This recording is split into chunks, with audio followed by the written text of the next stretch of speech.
രാമൻകുട്ടിയല്ലേ? അതെ സിസ്റ്റർ. എന്താ? അച്ഛൻ ബ്ലഡ് ടെസ്റ്റ് ചെയ്തപ്പോ ഇൻഫെക്ഷൻ ഉണ്ട്. അപ്പൊ 5 ദിവസത്തേക്ക് ആന്റിബയോട്ടിക് ഇഞ്ചക്ഷൻ എടുക്കാൻ എഴുതിയിട്ടുണ്ട് കേട്ടോ. രാവിലെയും വൈകുന്നേരവും ഉണ്ട്. ഇഞ്ചക്ഷൻ എടുക്കാൻ അച്ഛൻ ഓക്കെ അല്ലേ? അതെന്താ സിസ്റ്റർ അങ്ങനെ ഒരു ചോദ്യം? അസുഖം മാറാൻ പിന്നെ ഇഞ്ചക്ഷൻ തന്നെയല്ലേ എടുക്കണ്ടേ? ഡോക്ടർ എഴുതി ഇഞ്ചക്ഷൻ തന്നോട്, പിന്നെ നിങ്ങൾക്ക് എന്താ അങ്ങനെ ഒരു ചോദ്യം? അല്ല അച്ഛാ, ഞാൻ ചോദിച്ചത് ചില പേഷ്യന്റിന് ഓക്കെ അല്ലായിരിക്കും, അതുകൊണ്ട് ചോദിച്ചത്, അല്ലാണ്ട് ഒന്നും അല്ല. ഓ അങ്ങനെയാണോ സിസ്റ്റർ? എന്ന് നമുക്ക് ഇഞ്ചക്ഷൻ എടുക്കാം, ഞാൻ ഓക്കെയാണ്. അച്ഛ ഇവിടെ ഇരുന്നോട്ടോ. പിന്നെ അച്ഛ 5 ദിവസം 2 നേരം ഇഞ്ചക്ഷൻ ഉള്ളതുകൊണ്ട് നമുക്ക് കയ്യിൽ സൂചി ഇടണം. എന്താ സിസ്റ്റർ പിന്നെ നിങ്ങള് മണ്ടത്തരം പറയണത്? സൂചി ഇടാണ്ട് പിന്നെ ഇഞ്ചക്ഷൻ വെക്കാൻ പറ്റുമോ?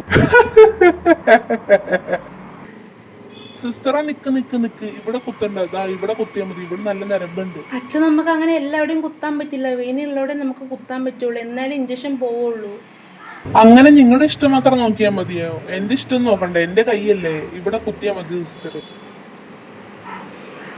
എന്നാ ശരി, അച്ഛൻ പറയുന്ന അവിടെ കുത്താം.